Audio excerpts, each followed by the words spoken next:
Hi friends, నమస్తే. అందరూ ఎలా ఉన్నారు? అందరూ బాగుండాలి, అందులో మేముండాలని మనస్ఫూర్తిగా కోరుకుంటున్నా అండి. ఈరోజైతే సండే స్పెషల్ నాటుకోడి పులుసు.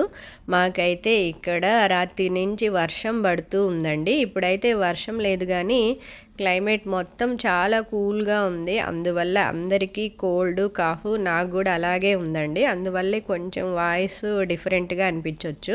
సో అర్థం చేసుకుంటారనే అనుకుంటున్నాను.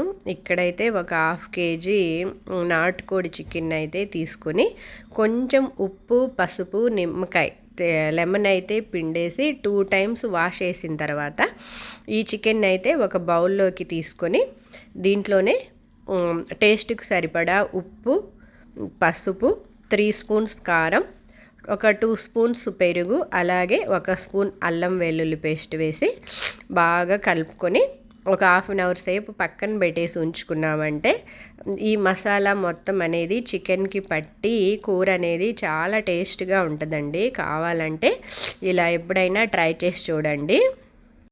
చికెన్ తెచ్చిన వెంటనే వండే టేస్ట్కి ఇలా మసాలా కలిపి పెట్టి వండే టేస్ట్ అయితే డిఫరెంట్గా ఉంటుందండి. అలాగే కుక్ అవ్వడంలో కూడా తేడా ఉంటుంది. వెంటనే తెచ్చిందైతే మనం ఎంత ఉడకబెట్టినా కూడా ఎందుకో ముక్క గట్టిగా ఉన్నట్టు అనిపిస్తుంది. ఇలా మసాలాలన్నీ వేసి నానబెట్టిన కర్రీ అయితే కొంచెం త్వరగా ఉడికినట్టు ఉంటుంది. ముక్క కూడా కొంచెం మెత్తగా ఉడికినట్టు అనిపిస్తుందండి నాకైతే.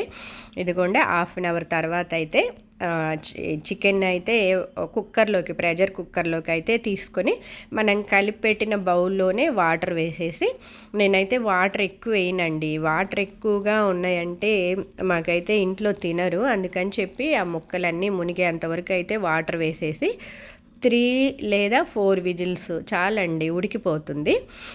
4 విజిల్స్ వచ్చేంతవరకు అయితే ఉడకనిచ్చా అండి. అంతే, స్టవ్ ఆఫ్ చేసేసుకొని ఇప్పుడు స్టవ్ వెలిగించి స్టవ్ పైన ఒక కడాయి అయితే పెట్టుకొని, నాకు తెలిసి ఇది 3 spoons వరకు ఉండొచ్చండి.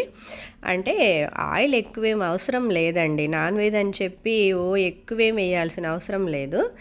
నేను అనుకుంటున్నా 3 లేదా ఒక 4 spoons ఆయిల్ అయితే ఉండొచ్చు. ఆయిల్ హీట్ అయ్యే లోపలే ఒక మీడియం సైజ్ ఆనియన్ అయితే తీసుకొని చిన్న చిన్న ముక్కలుగా కట్ చేసుకున్నానండి. ఈలోపు అయితే ఆయిల్ హీట్ అయిపోయింది. దీంట్లో మసాలా దినుసులు తెలుసు కదండి, చెక్క, అలాగే మొగ్గ, ఒక యాలుక్కాయ. నేనైతే మసాలా అయితే ఎక్కువ వేయనండి. ఆల్మోస్ట్ నా రెసిపీస్ అన్నీ కొంచెం హెల్దీగానే ఉంటాయి. మసాలా, ఆయిల్ కొంచెం తక్కువగానే వాడతాను. ఉప్పు కూడా నేనైతే ఉప్పు, కారం కూడా నేనైతే చాలా తక్కువ వాడతాననే చెప్పొచ్చు.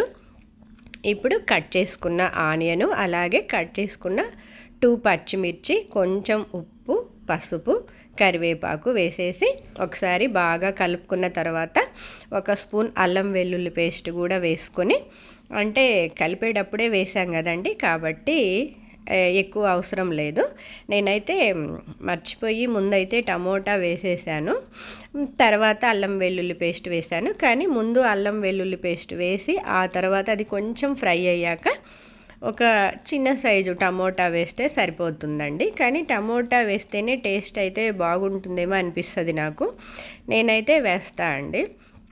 అవి అన్నీ పచ్చి వాసన పోయేంత వరకు అయితే వేయించేసుకొని స్టవ్ను అయితే మరీ హైలో కాకుండా మరీ లోలో కాకుండా కొంచెం మీడియం ఫ్లేమ్లో పెట్టుకొని, నేనైతే ఆల్మోస్ట్ వంటలన్నీ అంతే చేస్తాను.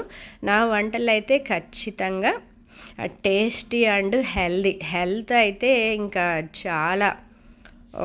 చాలా చూస్తా అండి. ఆల్మోస్ట్ హెల్తీగా చేయడానికే ట్రై చేస్తాను. అందుకని చెప్పే ఎక్కువ ఆయిల్ ఫుడ్డు, బయట మసాలాలు అయితే ఇంకా అసలు నేను తీసుకురానండి. అన్నీ ఇంట్లోనే ధనియా పౌడరు, గరం మసాలా అంతే. ఎప్పుడైనా 10 రూపీస్ది ఉంటుంది కదండి చికెన్ మసాలా, అది తీసుకొస్తాను. ఈ మధ్య అది కూడా లేదు, అయిపోయింది. ఇవన్నీ అయితే పచ్చివాసన పోయేంత వరకు అయితే వేయించుకున్న తర్వాత ఇప్పుడు కుక్కర్లు కూడా విజిల్ అంతా పోయిందండి. కుక్కర్లో అయితే ఒక 80% వరకే మనం కర్రీని అయితే ఉడకబెట్టుకోవాలి. మరి ఎక్కువ ఉడికిన ముక్కలు అనేవి చిదిరిపోయినట్టు అనిపిస్తుంది నాకు.